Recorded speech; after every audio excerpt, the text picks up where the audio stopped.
갈라디아서 1장 1절부터 3절까지 보겠습니다.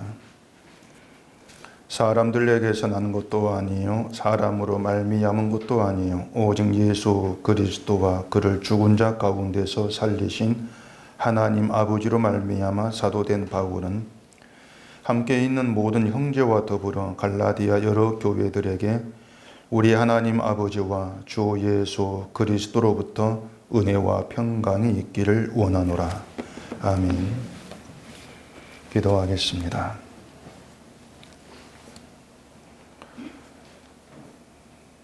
하나님께서 우리를 부르시고 말씀 앞에 나오게 하신 이 모든 것 속에 주의 일하심이 무엇인가를 우리 앞에 펼치고자 하는 그 뜻이 있습니다.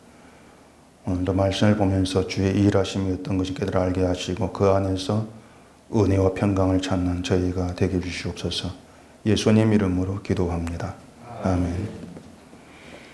오늘 본문에서 사도 바울이 갈라디아에 있는 여러 교회들에게 지칭을 하면서 은혜와 평강이 있기를 원한다 이렇게 얘기를 하고 있습니다. 은혜와 평강이 있기를 원한다는 이 말은 이제 바울의 편지에서 한 번도 빠지지 않고 등장하는 그런 내용입니다. 그러다 보니까 이 성경을 읽는 이제 사람들이 이러한 말을 거의 이제 안부 인사를 하는 정도로 이해하는 경우가 아주 많습니다. 그냥 편지를 쓸 때에 하는 안부 인사겠지. 그렇게 알고 넘어가 버리죠. 근데 바울의 편지가 이제 개인의 입장에서 쓰는 것은 아니죠. 하나님이 부르시고 또 하나님으로 말미암아 사도된 입장에서 교회의 주의 일을 전하는 것이 바울의 편지다. 이 점을 우리가 생각해 본다면은 바울이 단순히 이제 안부 인사를 남기는 말을 하지는 않았을 거라는 겁니다. 안부 인사라면은 그저 형식적인 그런 말이겠죠. 그래서 형식적으로 은혜와 평강을 말했다고는 할 수 없는 것이죠. 그렇게 본다면은 이제 바울이 모든 편지의 서두에서 빠지지 않고 은혜와 평강을 얘기를 하고 있다는 것은 교회됨, 교회의 이 중요한 것이 은혜와 평강에 대한 바른 이해이기 때문이다. 교회의 교회됨은 은혜와 평강으로 연결되어져서 나타나기도 한다. 그런 문제 때문이라고 생각해 볼 수가 있는 겁니다. 은혜와 평강이 있기를 원한다는 말을 이제 그대로 문자 그대로 해석을 해보면은 지금 갈라디아 교회에는 은혜와 평강이 없는데 있기를 원한다. 이런 의미로 이해될 수가 있을 겁니다.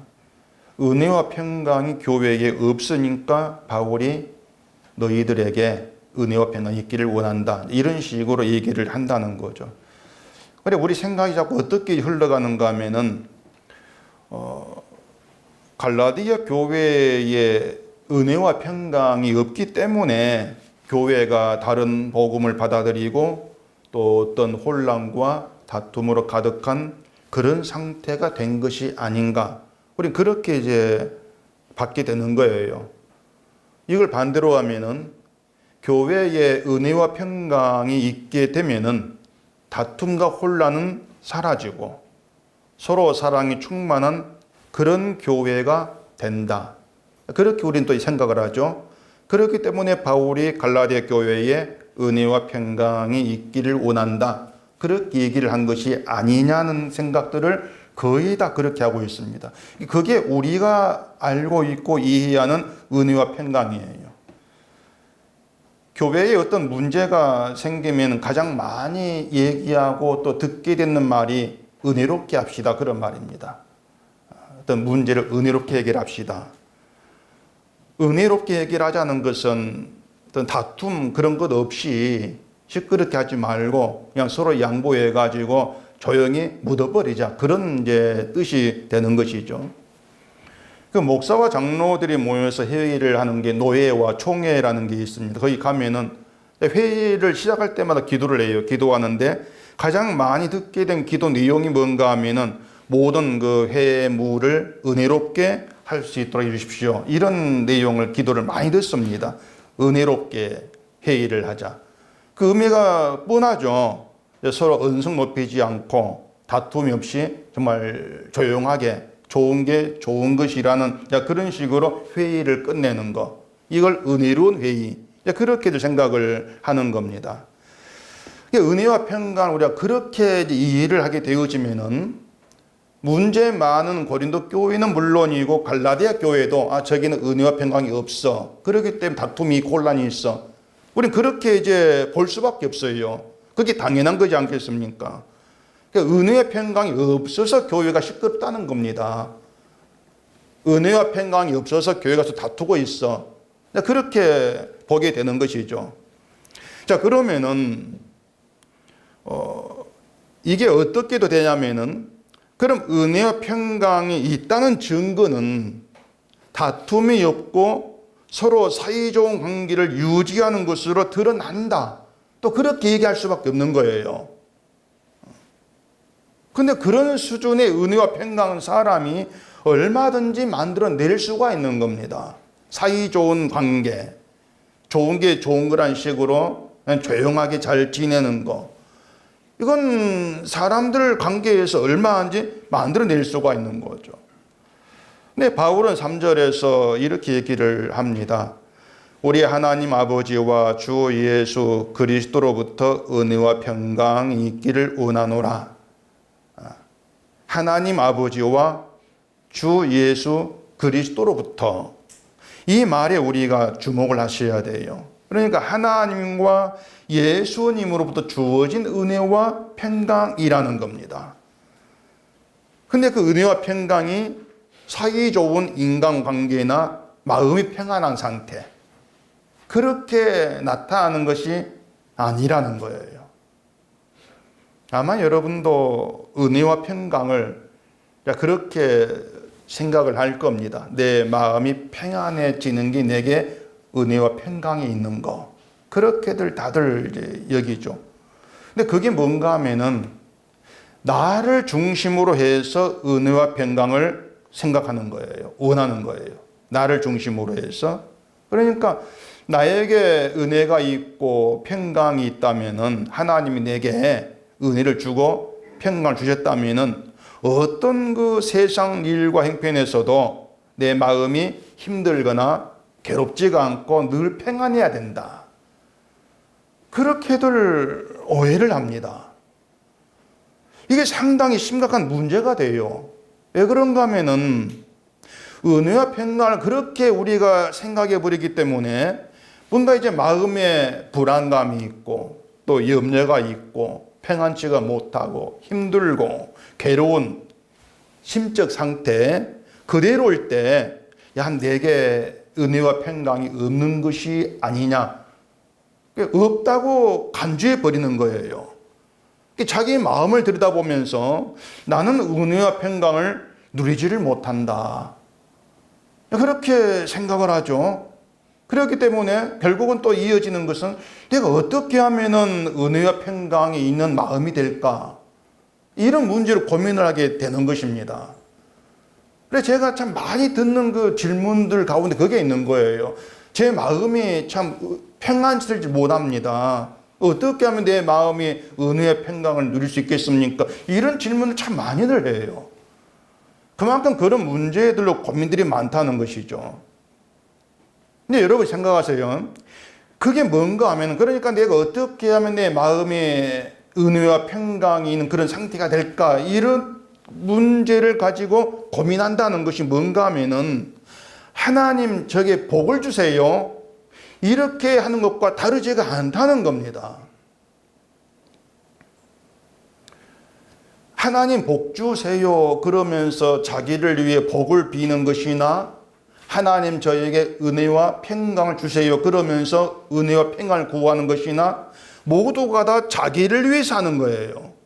자기를 위한 구함이라는 것입니다. 복을 받으면은 내가 잘 된다는 기대를 하는 것처럼 은혜와 평강이 내게 있으면 내 마음이 평안해지고 행복해질 것이다. 이런 기대를 하는 것이 같다는 것이죠. 같은 거예요, 여러분. 흔히 그 복음을 안다는 사람들이 이제 누군가가 막 복을 구하는 기도를 하고 있으면은 당신은 아직까지 이 기복신앙에서 빠져나오지를 못했다 그러면서 막 질책을 하던 말한 경우가 많이 있습니다. 그건 기복신앙이야. 그래 기도하면 안 돼. 그래 질책을 하죠. 하나님 주시는 복은 세상 것이 아니라고 하면서 기도할 때에 복을 구하지 않는 것으로 마치 자기는 기복신앙에서 벗어난 것처럼 그렇게 간주하는 것입니다. 근데 그게 자기에 대한, 인간에 대한 큰 착각이에요, 여러분. 세상의 복을 구하는 것이 복에 대해 탐을 내는 인간의 욕망이죠. 욕망인 것처럼 은혜와 평강을 구하는 것도 인간의 욕망입니다. 그 점을 생각지를 못하는 거예요. 복을 구하는 건 욕망이고 은혜와 평강을 구하는 건 정당한 신앙이다. 나누지를 마세요. 그렇게 나누어질 수 없는 거예요. 그렇게 나누어버리기 때문에 복을 구한 저 사람은 기복신앙, 나는 복을 구하지 않고 은혜 평강을 구하기 때문에 나는 복음 가운데 있는 신앙자. 그렇게 자기를 정당하게 봐버리는 것이죠.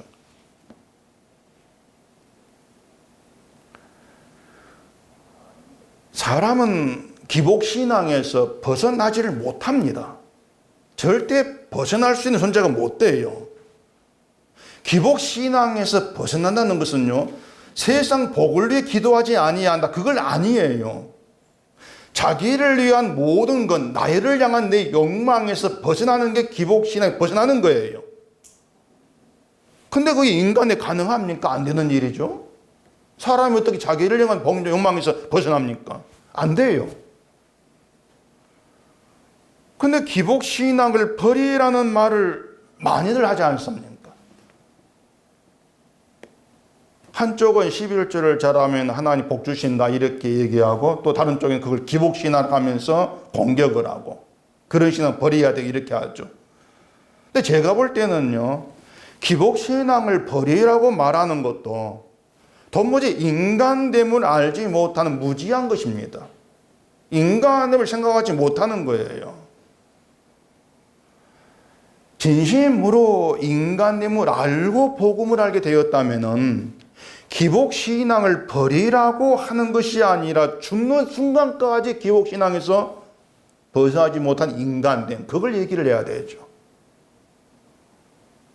당신들은 절대로 죽는 순간까지 기복신앙에서 못 벗어납니다. 이걸 얘기를 해줘야 돼요.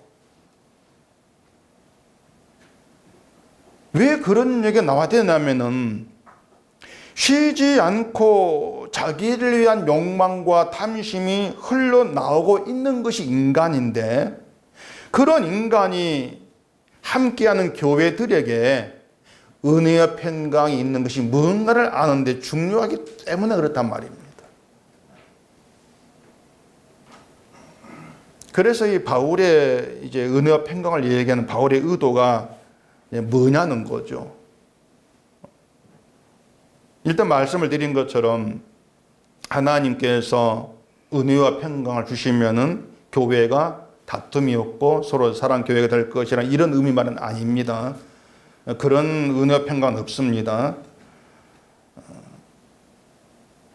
또 생각해 볼 것은 지금 바울이 은혜와 평강이 있기를 원한다고 하는데 그러면 그 말은 지금 갈라디아 교회가 은혜와 평강이 없다는 뜻이냐 그 말이에요.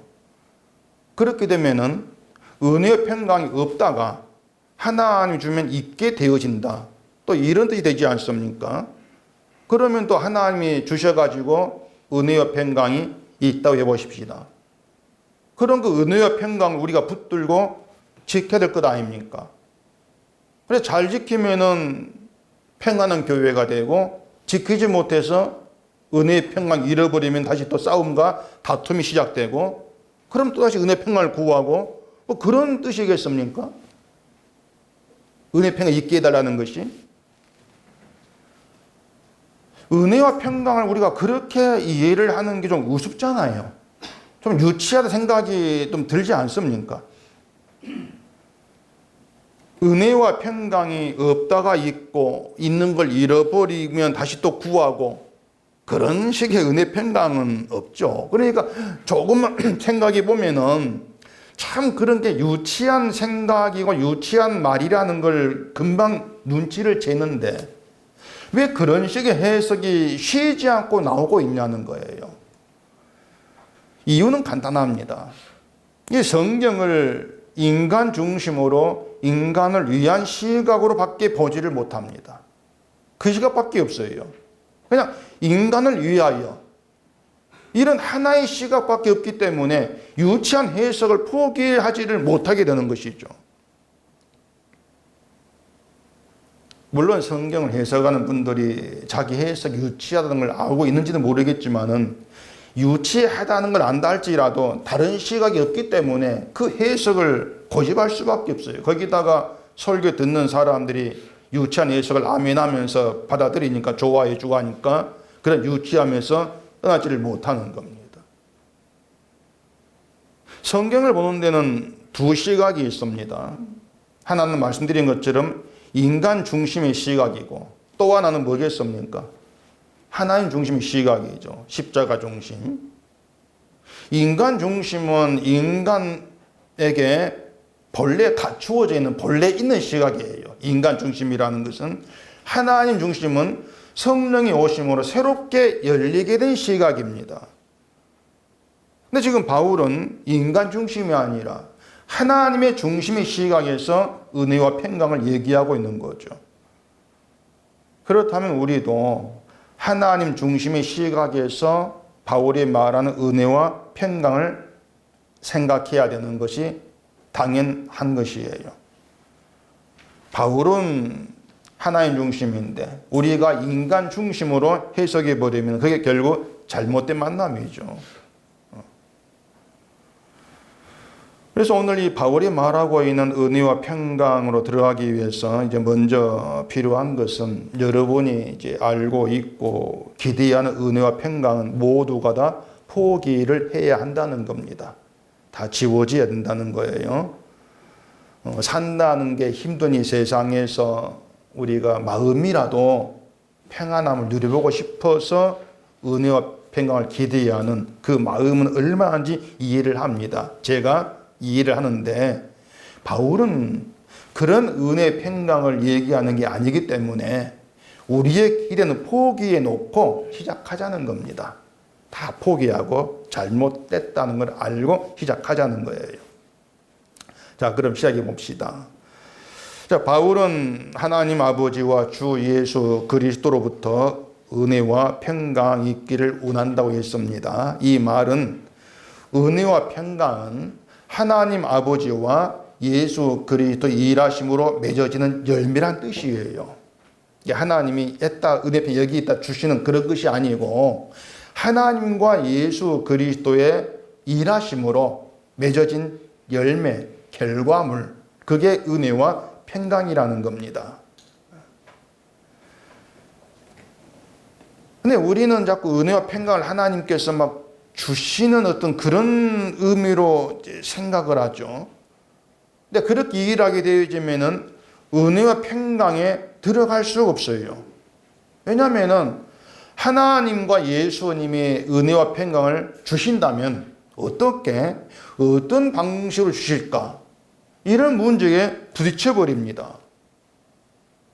하나님이 은혜를 준다? 어떻게 주신다는 것이겠어요? 그 은혜를 어떻게 주신다는 겁니까? 또 하나님이 주신다면 우리는 그걸 받아야 되는데 우리 또 어떻게 은혜와 평강을 받는다는 말입니까? 그러니까 지금까지 말씀드린 것처럼 은혜와 평강을 마음에 주시는 것으로 받아들이고 또 마음에 은혜 평강이 주어지면은 마음이 평온해지는 그런 것은 아니라는 거예요. 자, 은혜와 평강은 하나님 아버지와 예수 그리스도의 일하신 맺어진 열매라고 제가 말씀을 드렸습니다. 그렇다면 은혜와 평강은 이미 하나님과 예수로 인해서 완성된 열매예요. 완성되어 있습니다. 완성된 겁니다. 우리가 예수 그리스도 안에 있다는 것이 바로 은혜와 평강 안에 있다는 걸 의미하는 거예요. 그러니까 예수 안에 부름받은 신자는 이미 은혜와 평강이 들어와 있는 거예요. 부름받아서. 그래서 여러분들이 은혜와 평강을 내가 누린다, 여기에만 초점을 두지 마시고 은혜와 평강이 무엇인가에 집중을 하셔야 됩니다. 먼저 그게 뭐냐는 것이에요. 지금 한국교회는 이게 잘못되어 있는 겁니다.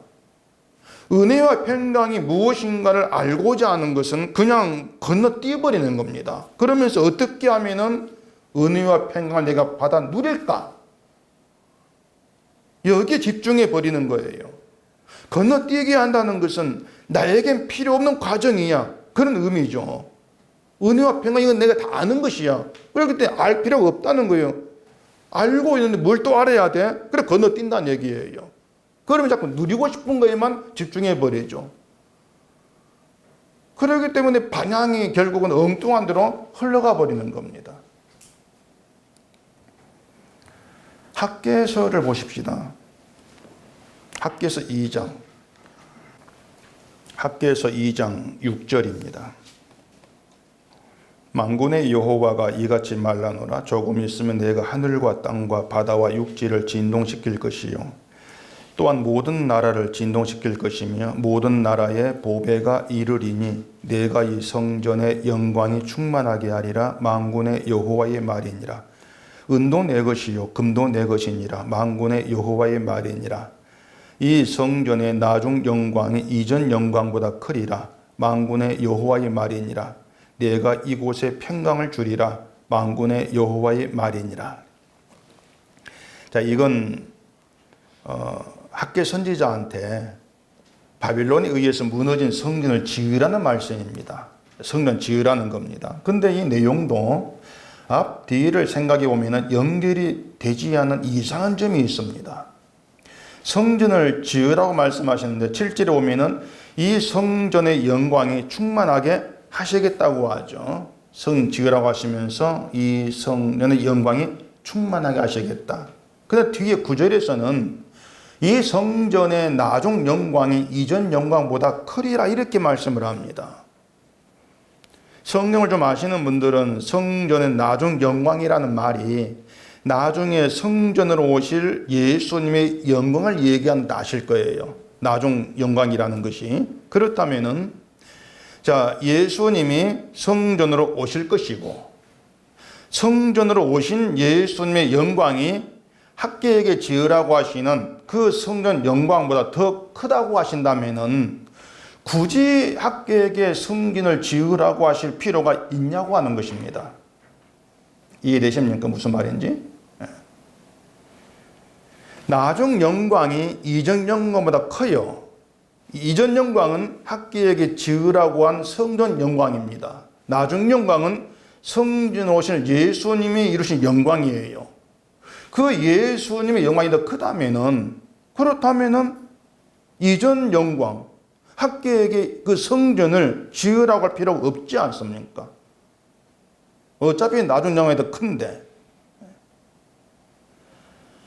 자, 성전은 그 당시에 거룩한 제물의 피로 인한 하나님의 죄 용서를 보여주기 위해서 하나님이 세우라고 하신 것입니다. 근데 그 성전이 하나님께서 보내신 바벨론에 의해서 무너지게 하십니다. 하나님의 일하심이죠. 사람의 손으로 지은 성전이란 건물이 용서의 능력이 못 된다. 그걸 이제 보이신 것이에요. 그리고 예수님이 성전이 되심으로써 하나님의 사랑과 용서를 보이시겠다. 너희에게 보여주겠다. 이게 하나님의 일하심이란 말이에요. 그런 의미에서 나중 영광이 이전 영광보다 더 크리라고 말씀하신 거란 말입니다. 근데 왜 굳이 지금 포로에 돌아와가지고 형편이 어려운 이스라엘이, 형편도 어려운 이스라엘에게 그 성전을 지으라고 말씀하고 계시냐 말입니다. 어차피 예수님 오면은 그 성전 아무것도 아닌데. 자, 그러면 바꾸어서 하나님이 자, 내가 장차 참된 성전을 보낼 거니까 너희가 좀 성전 지을 필요가 없어. 이렇게 말씀했다고 합시다. 그리고 학개 선지자가 그 말을 백성들에게 전합니다. 그럼 백성들이 그래요? 잘 됐네요. 그러면 우리가 더 큰 영광으로 오실 참된 성전 메시아를 우리가 기다리겠습니다. 이렇게 나올 것 같습니까? 절대 그렇게 안 나옵니다. 왜 그런가 하면은 이스라엘에게 성전은 자기 신의 핵심이에요. 성전 자체가 핵심이에요. 성전서, 그 건물, 번듯한 건물 장소에 들어가서 하나님 만나고 하나님께 제사함으로써 자기들 신앙이 유지되고 있다고, 하나님 백성으로 존재한다고 철석같이 믿고 있는 게 이스라엘입니다. 그 성전 신앙이 조상 대대로 흘러내려오고 있습니다. 성전이 사라지면 없으면은 그들의 이스라엘에게는 하나님 만난 장소가 사라지는 결과가 돼버리는 거예요. 믿음의 어떤 그 근거, 기둥이 다 무너져 버리는 것이죠. 근데 학계가 야야 이 성전, 나중 성전 영광이 더 커. 이 성전 말고 나중 성전 기다려. 지을 필요 없어. 아무리 얘기한들 욕만 먹을 뿐이지 안 들어먹습니다. 학계의 말을 절대 안 받으래요. 그게 인간성인 것이죠. 종교심. 이게 뭐냐면은 성전 있어야 돼. 눈에 보이는 게 있어야 되고 그 성전 가서 제사하는 걸 하나님 기뻐하신다. 그 기뻐하는 일을 해야만이 하나님 백성으로 우리가 존재할 수가 있어. 그 생각, 그 신앙이 죄라는 겁니다. 그게 인간의 종교심 죄다. 그 죄가 성전이 있음으로 드러나는 거예요. 없으면 안 되죠. 있어야만이 드러나요. 죄라는 것이.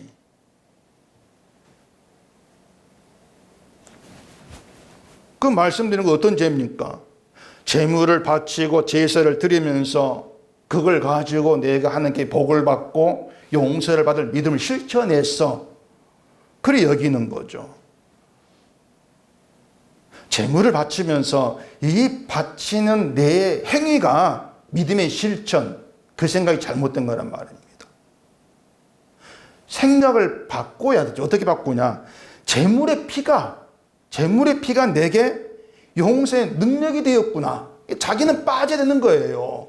인간은 그 제물의 피가 내게 용서의 능력의 은혜구나. 그렇게 생각이 나가져야 되죠.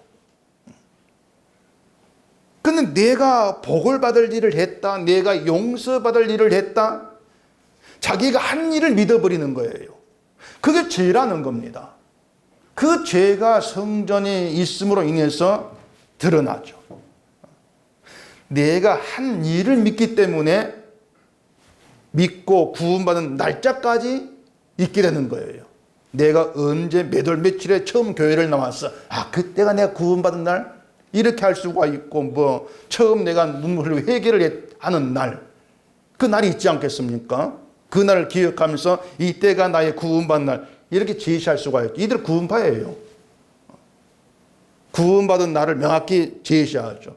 당신 이러한 날 회개 뭐 했잖아. 이런 식으로 말입니다. 그러니까 자기가 한 일을 믿는 거죠. 구원의 근거로 삼는 거.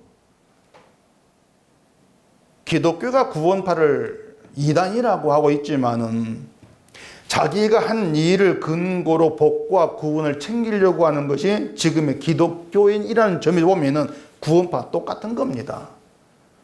교리 어떤 말 이것만 다를 뿐이지 생각에 나오는 죄는 구원파가 똑같은 거예요. 자, 그러면은 예수님이 참된 성전으로 오셨습니다. 예수님이 참된 성전이 되시는 것은 우리가 바치고 제사하는 그 행위 이거 필요 없이 예수님이 친히 제물이 되어주시고 예수님 제사장 되심으로써 죄 용서를 예수님이 이루었다는 거예요. 우리와 상관없이 예수님 다 이루었다. 이게 십자가지 않습니까? 그래서 그 십자가 앞에서 나에게서 쉬지 않고 멈추지 않고 흘러나오고 있는 제 욕망을 보면서 내가 무엇을 하든 그게 나에게 복과 용서를 받게 한 능력이 못 된다는 걸 깨닫고 예수님이 십자가에 흘리신 그 피가 나에게 용서가 됩니다. 이를 고백하게 되는 거, 이게 믿음이고 이게 은혜와 평강이라는 거예요. 그러니까 은혜와 평강 내 속에 주어져 가지고 내 속을 평안하게, 이게 아닙니다.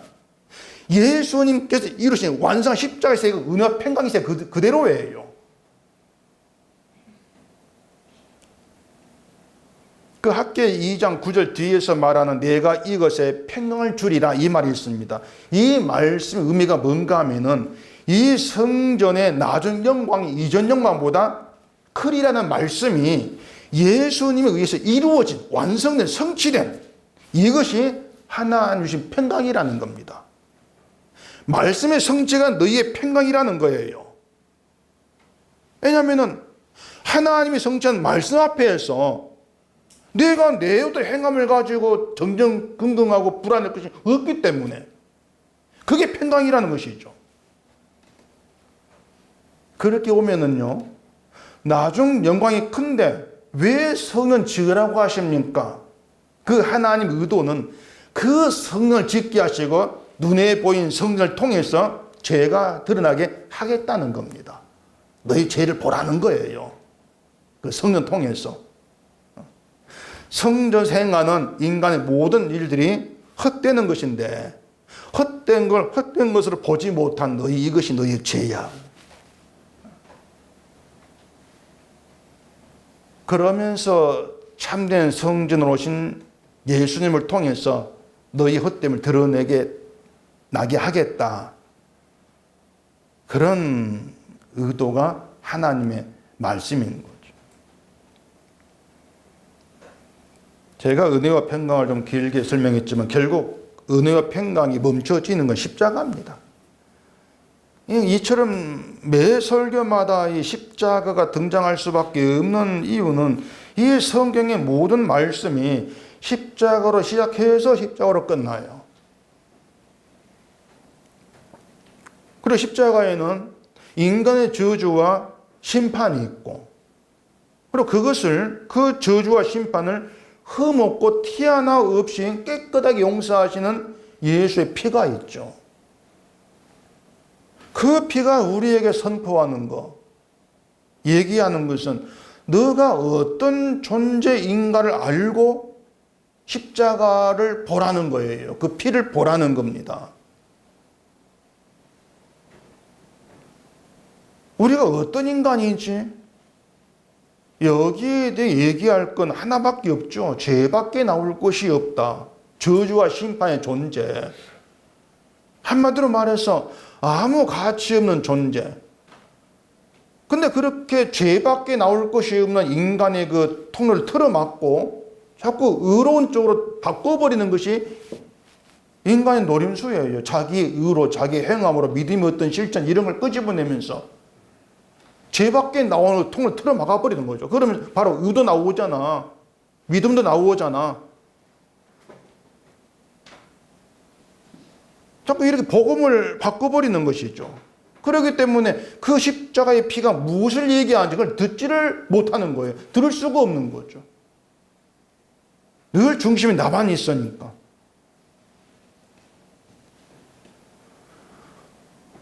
그래서 여러분들이 참 지겹게 듣는다고 생각하지 마시고요. 정말 여러분 속에 자꾸 새겨져 있어야 할 내용이 이겁니다. 인간 되면 한마디로 말해 아무 가치 없는 존재. 그런 나를 위해서 예수님이 하늘의 모든 영광을 다 버리고 세상에 오셔서 죄인들에게 피 흘려 죽으시는 죽임을 당하셨다는 거예요. 세상을 구원하라고 아들을 보내셨는데 오히려 세상이 그 아들을 붙잡아 죽여버렸다. 그게 세상 현실이죠.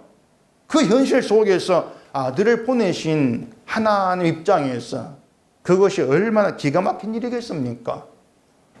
구원해 주겠다고 아들을 보냈는데 아들을 죽여버린다. 기가 막힌 일이죠. 그 기막힌 사건을 저지른 게 바로 우리들입니다. 우리가 그런 기막힌 일을 저지른 거예요. 지금 보면은 뭐 다들 난 아닌데 제가 안 주겠습니다. 막 부인한 표정들인데 조사하면 다 나옵니다. 이게 안 나올 수가 없어요. 다 나오게 돼 있어요. 로마서 5장에 제가 항상 은혜가 되는 구절이 있다고 말씀을 드린 적이 있는데 로마서 5장을 보십시다. 로마서 5장 8절. 우리가 아직 죄인 되었을 때에 그리스도께서 우리를 위하여 죽으심으로 하나님께서 우리에 대한 자기의 사랑을 확정하셨느니라. 그러면 이제 우리가 그의 피로 말미암아 의롭다 하심을 받았으니 더욱 그로 말미암아 진노하심에서 구원을 받을 것이니 곧 우리가 원수 되었을 때에 그의 아들의 죽으심으로 말미암아 하나님과 화목하게 되었은즉 화목하게 된 자로서는 더욱 그의 살아나심으로 말미암아 구원을 받을 것이니라. 제가 이 말씀을 보면은 참 그 마음이 평온해져요. 그 죄인 되었을 때에 이 말씀 하나가 제가 저를 돌아볼 어떤 이유가 다 사라져버리는 그런 말씀이 된단 말이에요. 그게 이제 자유죠. 그게 평강인 거예요. 내가 나를 돌아볼 필요가 없는 거. 또 내가 나의 어떤 부족함이나 어떤 그 뭐 믿음에 따라가지 못하는 그런 여러 가지 모습 때문에 불안해할 이유가 없는 거. 그게 자유거든요. 그게 평강이고 그게 은혜예요. 죄인 되었을 때라는 건 하나님의 원수로 있을 때 그 뜻이거든요. 네가 하나님 원수였을 때 하나님의 원수를 의롭게 하셔서 하나님의 진노에서 구원하기 위해서 아들을 보냈다. 원수인 너를 위해서 아들을 죽게 했다. 그렇게 사랑이 확증된 거예요. 하나님의 용서를 받을 일을 한 적이 없는 자입니다. 우리는 오직 심판만이 마땅한 그런 우리를 위해 죽으셨다. 이게 은혜인 거예요. 그리고 뒤에 그 5장 11절 보면은 그뿐 아니라 이제 우리로 화목하게 하신 우리 주 예수 그리스도로 말미암아 하나님 안에서 또한 즐거워하느니라. 이게 평강이에요. 즐거워한다. 만약 우리가 내 안에서 구원을 생각하면 즐거울 수가 없습니다.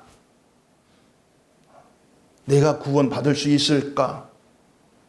불안해하고 염려하면서 불안 해결책으로 내가 좀 더 믿음에 힘을 내야 되겠구나. 그런 방향으로 갈 수밖에 없죠. 계속 죄로 흘러가는 거예요. 그래서 은혜와 평강은요, 하나님의 진노 가운데에서 예수 그리스도로 성취된 십자가, 그렇게 이해하시면 됩니다. 복잡할 것 없어요. 그렇기 때문에 우리가 은혜와 평강을 받아 누림으로 심신이 평안해져. 그런 건 없다는 겁니다. 십자가를 믿고 안다 할지라도 그 십자가가 여러분의 심신을 편안하게 만들어 주지를 않습니다. 평안은 있죠. 그 평안은 내가 내 행위와 상관없이 하나님 피의 은혜에 실려서 생명체에 기록되어 있다는 그 사실 평안이에요. 근데 세상에 어떤 근심되고 걱정되는 그런 막 일 속에서 마음 평안해지는 그런 건 아니란 얘기입니다.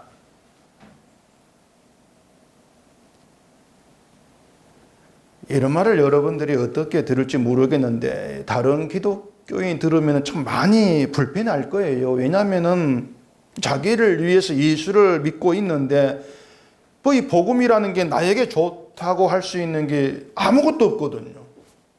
아무것도 없지 않습니까? 잘 믿으세요. 잘 믿으면 하나님께서 은혜와 평강을 주셔가지고 여러분의 마음을 위로하시고 막 평안하게 만드십니다. 뭐 그러면 좀 듣기 좋은데 십자가를 믿어도 평안이 없습니다. 이래 버리면 좀 불편하지 않습니까? 솔직히 말해서. 열심히 교회를 교회를 다니고 막 믿음을 위해서 이것저것 힘을 쓰면서 신앙 생활이라는 것을 열심히 해오고 있는데 그 모든 걸 다 의미 없는 것으로 나에게 아무 어떤 그 도움이 되지 않는 거 돌려버리는 말을 하는데 불편해하고 화를 내는 건 당연한 겁니다. 그건 자연스러운 거예요. 당연한 거예요. 근데 만약 여러분들이 이런 설교를 들으면서 나는 불편함이 없어, 나는 그래 괜찮네, 그런 또 생각을 하면 또 안 돼요. 왜냐하면은 여러분이 어떤 제 설교를 들으면서 불편해하지 않는다면은 그건 믿음이 좋아서가 아니라 오랫동안 들어와서 익숙해져 그런 것입니다. 그냥 의뢰이 저런 말 하기 포기해버린 거예요. 그냥 여러분들이 믿음이 좋아 그런 게 절대 아니에요. 제가 봤을 때. 또 이런 말 듣고 잊어버리면 그만이지 않습니까? 나가면서. 뭐 잊어버리면 뭐 깨끗하잖아요. 어쨌든 나 오늘 예배 드렸어. 그러면 되지 않습니까? 그래서 복음을 뭐 듣고 불편한 마음이든 없든지 간에 여러분 정체가 확실하게 드러날 때가 있습니다. 그게 뭐냐면 세상 일이 여러분 뜻대로 안 될 때, 그때 여러분 정체가 막 이제 드러나죠. 세상 일이 내 뜻대로 안 돼봐요. 불편하지 않습니까? 불편하고 그게 싫고 못마땅하고. 설교 시작하면서 인간은 모두가 기복신앙이라고 말씀을 드렸는데 이 자기 욕망으로 살아가는 기복신앙 가운데 있다는 그렇게 표면으로 드러나게 돼 있는 거예요. 세상 일을 통해서. 낱낱이 폭로가 돼요. 근데 여기서 우리가 생각의 방향을 틀어야 되는 게 있습니다. 그게 뭐냐면은, 자, 우리를 불편하게 하고 또 못마땅하게 하고 내 속에 막 미움이 있게 하고 분노가 막 있게 만들고 그런 거기에, 그런 세상 일 속에, 그런 형편 속에 은혜와 평강이 있다는 겁니다. 놀라운 말이죠. 하나님이 주인이시고 모든 게 하나님 은혜입니다. 이렇게 번듯하게 얘기를 하면서 어떤 일에서도 하나님을 믿고 감사할 것처럼 그렇게 내가 막 이제 생각했는데 나에게서 막 불편함이 나 있고 분노가 나오고 막 못마땅한 그런 막 기색이 있고 그런 상황에서 내가 모든 게 하나님의 은혜입니다 이런 말했던 거예요. 아, 이게 모두가 다 위선이구나. 그렇게 자기 정체를 좀 알아채자는 거예요. 그렇게 알아채셔야 돼요, 분명히. 하나님이 학계에게 이스라엘의 죄를 보게 하기 위해서 성전을 지으라고 하신 것처럼 우리의 죄를 보게 하시고 그 죄의 자리에서 은혜와 평강이 주어진 자로 살아가는, 보이지 아니하는, 정말 하나님께서 조성하신 참된 현실에 눈을 뜨게 하시려고 하나님이 고의로 불편함과 못마땅함과 분노가 발산될 수밖에 없는 그런 처지로 우리를 밀어 넣으신다는 겁니다. 그게 하나님의 일이에요. 성전 지으라 하신 것처럼.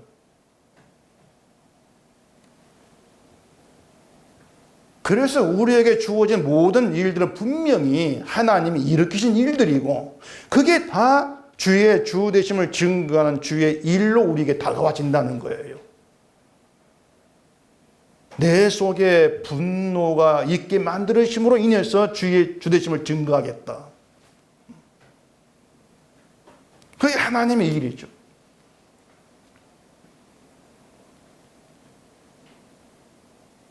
이걸 알게 되는 게 은혜와 평강이라는 겁니다. 그걸 아는 것이. 이러한 은혜와 평강이 있다면 그것은 우리가 주의 것으로 주의 관리를 받는 자로 살아간다는 의미하고 있습니다. 내 멋대로 그 은혜와 평강을 내가 막 아는 게 아니거든요. 주의 관리 안에 있으니까, 주께서 너를 관리하고 있으니까 그런 은혜와 평강 가운데 있게 되어진다는 것이죠. 다시 제가 또 말씀드리지만은 은혜와 평강이 있다는 것을 여러분의 심적 상태로 확인하려고 하지 마세요. 절대 확인 안 됩니다. 확인하려고 해봐야 실망만 있습니다. 아, 나긴 없구나. 오히려 반대로 내 심적 상태가 평온하기를 원하는 것이 탐심이라는 걸 아셔야 돼요. 늘 세상 죄 가운데 살고 있는데 내 심적 늘 평안하기를 원한다. 그건 탐심이죠. 끊임없이 욕망이 흘러나오고 있는 그 나의 본심, 그 탐심, 이걸 확인하면서 이러한 나에게 주어진 용서와 사랑의 분량이 깊어지는 것. 그래가면서 주의 주되심으로 감사함 있게 되어지는 것.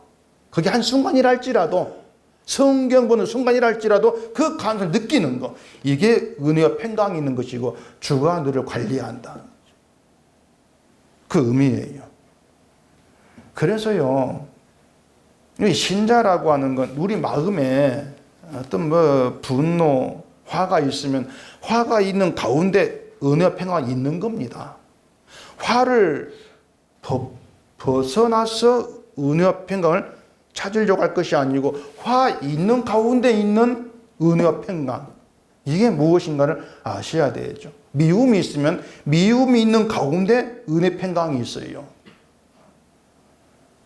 그런 미움을 통해서 이게 나구나, 이런 나를 위해 주가 어떻게 하셨지, 그 주의 피가 나에게 용서가 돼, 이런 나를 위해서, 그게 은혜와 평강이다. 이걸 여러분들이 이 말을 얼마나 이해할지 모르겠는데 좀 잘 생각해 보시기를 바랍니다. 이런 은혜와 평강을 모르면은 자꾸 내 마음 상태를 편하게 바꾸어주는 그런 은혜와 평강을 꿈꾸고 살아갈 수밖에 없어. 있지도 않은 것을.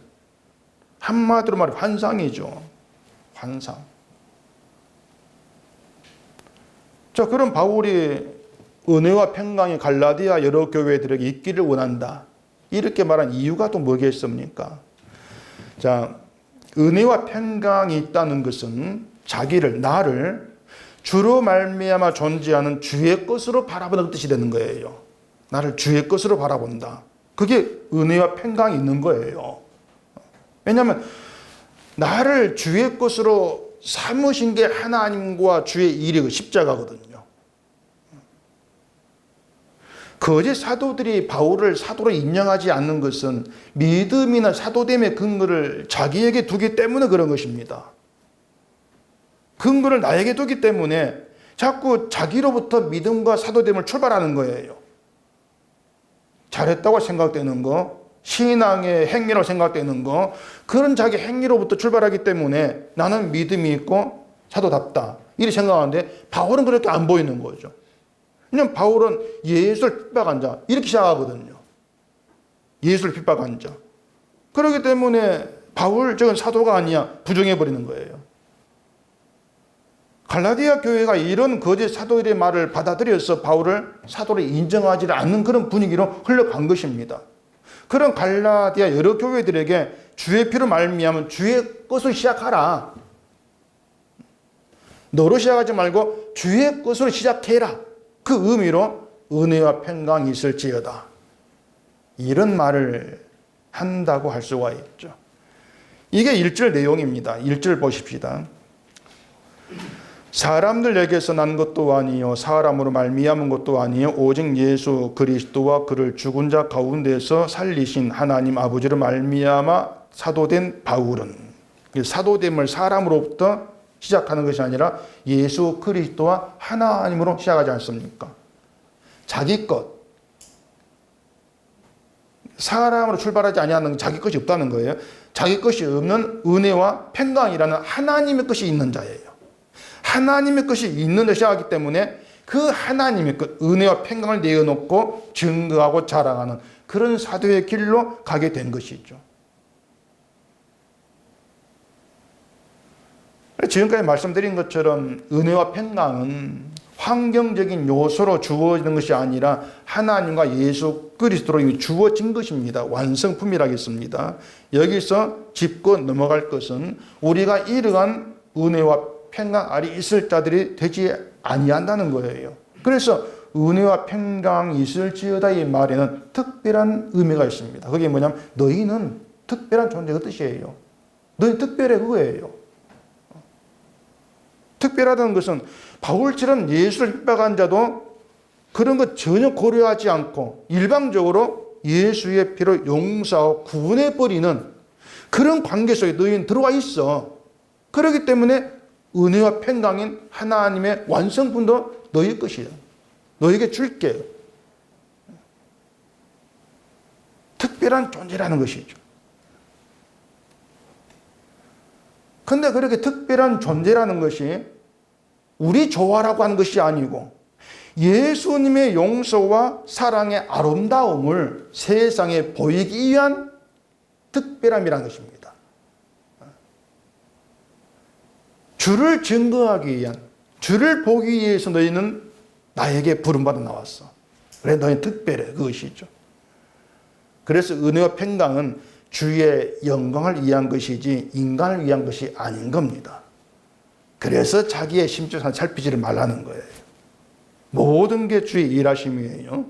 넘어져도 실패해도 주의 일하심입니다. 뭘 위해서? 주의 영광을 위해서. 이걸 아는 게 은혜와 평강 가운데 있는 것이고 늘 그걸 아는 신자됨을 우리를 붙들기 위해서 주가 우리를 관리를 하고 계신다는 겁니다. 그러니까 그 주의 일하심 믿고 가면 되는 거예요. 그게 은혜와 평강 있는 자로 살아가는 것입니다. 기도하겠습니다. 우리 아버지 하나님, 늘 내 중심으로 내 마음 생각하면서 은혜와 평강을 기대했습니다. 이 시간 그 모든 것이 무너지게 하시고 십자가로 완성된 은혜와 평강에 마음을 두게 하시고 주의 일하심으로 이미 은혜 평강 가운데 있는 신자됨으로 즐거워할 수 있는 저희가 되게 해주시옵소서. 예수님 이름으로 기도합니다. 아멘.